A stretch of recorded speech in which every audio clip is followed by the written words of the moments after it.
Hello மக்களே, welcome back to our channel. இன்றைக்கி நம்ம சேனலில் என்ன ரெசிபி பார்க்க போகிறோன்னா, சீரக சம்பா வச்சுட்டு சிக்கன் பிரியாணி எப்படி செய்கிறது அப்படின்னு தான். ஸோ மெஷர்மெண்ட்ஸ் எல்லாமே வந்து பார்த்திங்கன்னா நான் டிஸ்கிரிப்ஷனில் கீழே அட்டாச் பண்ணியிருக்கேன், செக் பண்ணிக்கோங்க. அண்ட் சீரக சம்பானாலே பார்த்திங்கன்னா ரொம்ப டேஸ்ட்டாக இருக்கும். அதுவும் ஆம்பூர் ஸ்டைலில் வந்து பார்த்திங்கன்னா இன்னுமே டேஸ்ட்டாக இருக்கும்.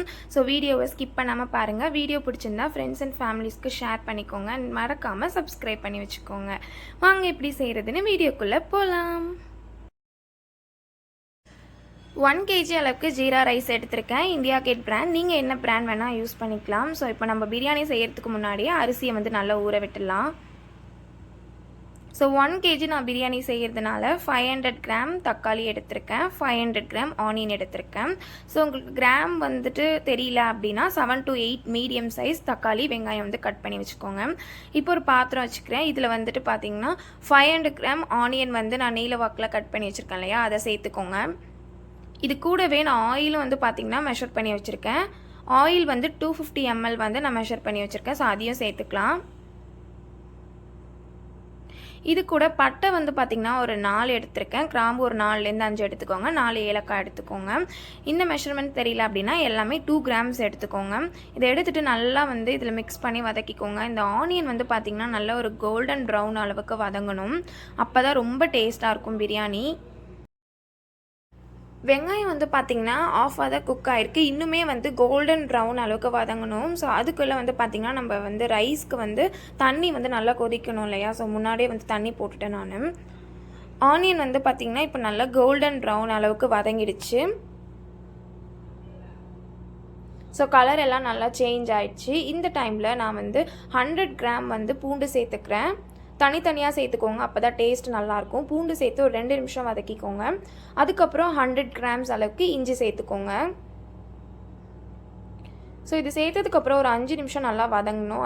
அது வதங்கும் போது வந்து பார்த்திங்கன்னா ஒரு சூப்பரான ஸ்மெல் வரும், ரொம்பவே நல்லாயிருக்கும். ஸோ இந்த பிரியாணிக்கு ஒரு ஸ்பெஷல் ஐட்டமே வந்து பார்த்திங்கன்னா இந்த காஞ்ச மிளகா தான்.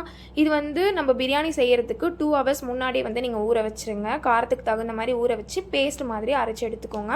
ஸோ இப்போ அதையும் நான் சேர்த்துக்கிறேன். இப்போ 1 kg பிரியாணிக்கு வந்து பார்த்திங்கன்னா ஒரு 8லேருந்து 9 மிளகா நான் சேர்த்துருக்கேன் காரத்துக்கு. நீங்கள் காரம் வந்து கூட சாப்பிடுவீங்க அப்படின்னா அதிகமாக சேர்த்துக்கோங்க. அண்ட் இதையும் நல்லா வதக்குனதுக்கப்புறம் பார்த்திங்கன்னா இந்த மாதிரி நல்லா கலர்ஃபுல்லாக இருக்கும். ஸோ கூடவே வந்து பார்த்திங்கன்னா கல்லுப்பு சேர்த்துக்கிறேன். இது கூட வந்து நான் எதுவுமே கலர் பவுடர்லாம் எதுவுமே ஆட் பண்ண போகிறது இல்லை. இந்த காஞ்ச மிளகாவே நல்ல கலர் கொடுக்கும். அண்ட் வதங்கினதுக்கப்புறம் நம்ம நறுக்கி வச்சுருக்க தக்காளி சேர்த்துக்கலாம். இப்போ தக்காளியும் சேர்த்துட்டு நல்லா வதக்கி விட்டுக்கோங்க. தக்காளி பார்த்திங்கன்னா நல்லா வதங்கிட்டே இருக்குது. தக்காளி போட்டு ஒரு 5 நிமிஷத்துலேயே நம்ம புதினா சேர்த்துக்கலாம். ஒரு 1/4 கட்ட அளவுக்கு புதினா சேர்த்துக்கோங்க. புதினா சேர்த்து ஒரு 2 நிமிஷம் வதங்கினதுக்கப்புறம் மல்லி சேர்த்துக்கலாம். மல்லியுமே வந்து பார்த்திங்கன்னா ஒரு 1/4 கட்ட அளவுக்கு நல்லா பொடி பொடியாக கட் பண்ணி சேர்த்துக்கோங்க.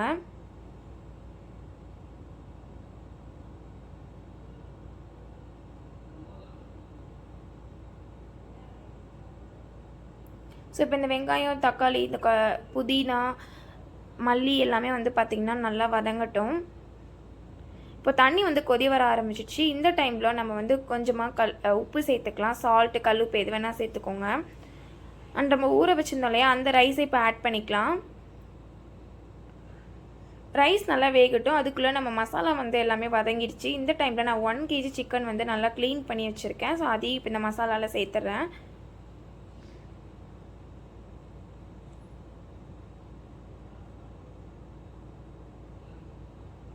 ஸோ ரைஸ் வந்து பார்த்திங்கன்னா போட்டு ஒரு 2 நிமிஷத்துலேயே நம்ம வந்து வடிகட்டி எடுத்துடணும். ரொம்ப வேக விடக்கூடாது ரைஸை.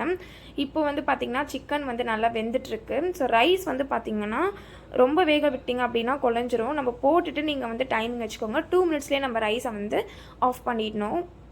அண்ட் இந்த சிக்கன், வெங்காயம், தக்காளி எல்லாமே வந்து பார்த்திங்கன்னா நல்லா வதங்கணும்.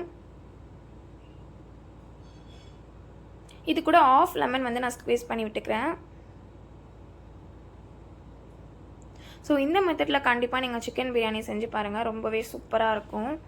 அண்ட் கூடவே வந்து பார்த்திங்கன்னா நான் தயிரும் வந்து சேர்த்துக்கிறேன். கர்டோட மெஷர்மெண்ட் பார்த்திங்கன்னா 250 ml வந்து நீங்கள் சேர்த்துக்கணும். நான் ஒரு தயிர் பாக்கெட்டில் வந்து பார்த்திங்கன்னா 1/2 வந்து நான் ஃபுல்லாக சேர்த்துக்கிட்டேன்.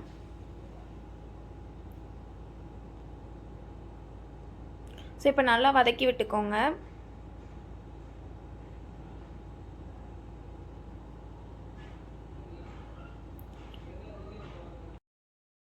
இந்த சிக்கன் மசாலாலாம் நல்லா குக் ஆகிறதுக்கு நம்ம தண்ணி வந்து ஆட் பண்ணிக்கலாம். ஒரு 600 ml அளவுக்கு நாங்கள் தண்ணி ஆட் பண்ணிக்கோங்க. ஏன்னா ஆல்ரெடி ரைஸ் வந்து நம்ம ஆஃப் குக் பண்ணி எடுத்துருவோம் இல்லையா, ஸோ இந்த அளவுக்கு தண்ணி சேர்த்துக்கிட்டா போதும்.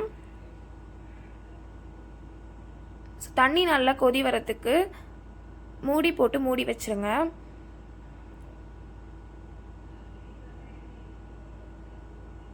ஸோ ஒரு 5 to 10 மினிட்ஸ்லேயே பார்த்தீங்கன்னா சிக்கன் எல்லாமே அந்த தண்ணியிலே நல்லா வந்து வெந்துடும். சைட்லேருந்து உங்களுக்கு புகை வரும், அந்த டைம்லேயே தெரிஞ்சிடும் சிக்கன்லாம் வந்து நல்லா வெந்துருச்சு அப்படின்ட்டு. தண்ணி நல்லா கொதிச்சதுக்கப்புறம் பார்த்திங்கன்னா நம்ம ரைஸ் சேர்க்க போகிறோம். ரைஸ் வந்து நான் சொன்னேன் இல்லையா, 2 மினிட்ஸ் போட்ட உடனே எடுத்துடணும். ரைஸை வேகவே வைக்கக்கூடாது.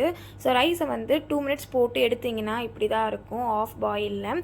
இப்போது இந்த தண்ணி கொதிச்சிட்ருக்கு இல்லையா சிக்கன் எல்லாமே, அது கூட நம்ம இந்த ரைஸை ஆட் பண்ணிக்கலாம். ரைஸ் ஆட் பண்ணிட்டீங்கன்னா உங்களுக்கு தண்ணி ஃபுல்லாமே வந்துட்டு கரெக்டாக கம்ப்ளீட்டாக இருக்கும். தண்ணி கூடவும் இருக்காது, கம்மியாக எல்லாமே இருக்காது. நீங்கள் இதுக்கப்புறம் தம் போட்டிங்கன்னா கரெக்டாக வரும்.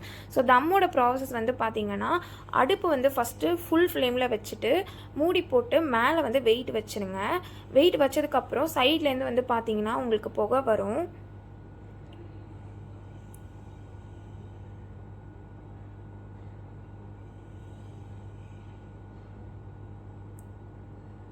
ஸோ ஃபுல் ஃப்ளேமில் தான் இருக்கணும். சைட்லேருந்து புகை வர நம்ம ஃபுல் ஃப்ளேமில் இருக்கணும். இப்போ சைட்லேருந்து வந்து பார்த்திங்கன்னா லைட்டாக புகை வரும். அந்த டைமில் ரைஸ் எல்லாமே நல்லா வெந்துருச்சுன்னு அர்த்தம். ஸோ இப்போ வந்து பார்த்திங்கன்னா லோ ஃப்ளேமில் வச்சுட்டு 15 மினிட்ஸ் வந்து தம் போட்டுருங்க. ஸோ இப்போ 15 மினிட்ஸ் வந்து தம் ஆகிடுச்சு. இப்போ சிக்கன் பிரியாணி எப்படி இருக்குன்னு பார்க்கலாம்.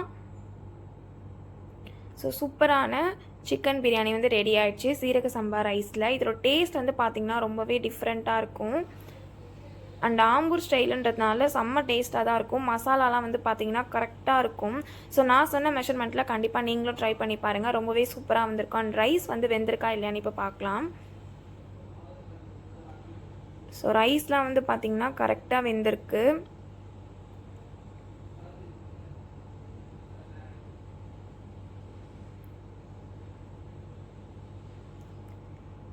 ஸோ சூப்பரான சீரக சம்பா சிக்கன் பிரியாணி ரெடி ஆகிடுச்சு. ஸோ நாங்கள் இப்போ எல்லாருமே வந்து பார்த்திங்கன்னா சாப்பிட்டுட்டு நல்லா இருக்குது அப்படின்னு சொன்னாங்க. அண்ட் டேஸ்ட்டுமே சூப்பராக இருந்துச்சு. மசாலாலாம் கரெக்டாக இருந்துச்சு. எங்கள் அம்மாவுக்கு பிரியாணினாலே பிடிக்காது. ஸோ அவங்களே வந்து பார்த்திங்கன்னா நான் வந்து சீரக சம்பா ரைஸில் வந்து செஞ்சதும் அவங்களும் நல்லா லைக் பண்ணி சாப்பிட்டாங்க. நீங்களும் உங்கள் வீட்டில் இதே மாதிரி ட்ரை பண்ணிட்டு எனக்கு கமெண்ட் செக்ஷனில் எப்படி இருக்குன்னு சொல்லுங்கள். வீடியோ பிடிச்சிருந்தா லைக் பண்ணுங்கள், கமெண்ட் பண்ணுங்கள். அண்ட் மறக்காமல் சேனலையும் சப்ஸ்கிரைப் பண்ணி வச்சுக்கோங்க. உங்களுக்கு வேறு ஏதாவது வீடியோஸ் வேணும் அப்படின்னா கமெண்ட் செக்ஷனில் எனக்கு சொல்லுங்கள். Bye.